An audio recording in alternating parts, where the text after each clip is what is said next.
But Jake Johnson is one of my favorites, and he's, to me, the leader of the all-star team. Data highlights, egregious pandemic profiteering. Thanks a lot. Following the money. What's going on? All right. With corporate price hikes. And this is nothing new to us, but it's profiteering. Why are prices going up? It's because profits are going up. It's not that necessarily costs are going up, but they're using this as an opportunity to increase prices. It's not inflation, but it's greed that's being fed back to shareholders in the form of profits and dividends and growth, and maybe at some point some increased hired people, but certainly not hired people for living wages and for high wages. And that's what's going on here. All right. Found the cost of food to be increased by 33.5%. And that's like staple food that you have to, that people are buying every day. Beef, bacon, chicken, milk, eggs. Yeah. Right. Again, when you have a 33% increase in costs passed to the end user. This coincides with, rent increases recently too, right? Where, one bedroom is now $1,000, and they're making it to where you can't afford to live. Like, it's crazy, but overall energy costs rose 20%. Yep.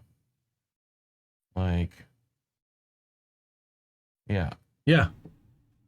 All right. Such an egregious price. Yeah. Huge profits here. And this is the one about corporations, again, raking in the biggest profit since 1950. All right. And then the other article that I had here was from also a Jake Johnson special about lobbying to kill back better.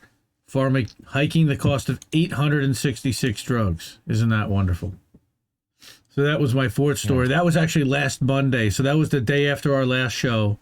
This is almost a week old at this point. I don't know. This slipped over under almost everybody's radar and is going to affect just about everybody out there. So, yeah, it's wow. Over the same period last year, drug makers raised prices by an average of 4.5% on 893 drugs. Okay, now it's 6.6% on 866 drugs. And my guess is that in a lot of cases, that's the same drugs. Okay, and again, they talked about some of the dollar amounts, I believe, further down the line. Okay, Medicare to negotiate drug prices. We'd love to see that happen, sure. But you've got tons of people. Yeah, Scott Peters getting the most money of any member of Congress, almost $64,000 in the first half of the year. And my wonderful senator, who I actually voted against, Bob Menendez, almost took $50,000. And he's not facing re-election, right, for another 4 years, or for another 2 years. So, right. Democrats' efforts to cap insulin costs also face intense opposition from the pharmaceutical industry. What a surprise! Eli Lilly and Novo Nordisk boosted lobbying spending, and all of a sudden that went away. Yeah.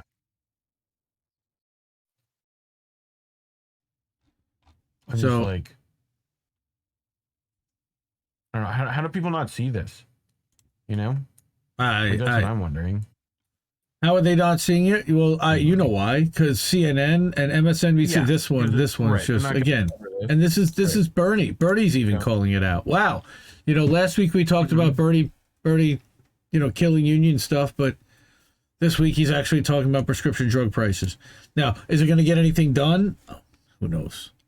Probably not. And this is like the grandstanding. This is we're going to call everybody's attention to it and get everybody riled up and everybody upset.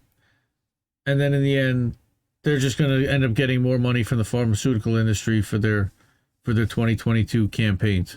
And that's really what I think all of this is about. This is about campaign contributions in some ways. They're raising their prices, right? And Everybody's going to scream. They're going to do nothing. And in the meantime, they're going to try to fundraise off it all year. So that's what we're going to see. Yeah.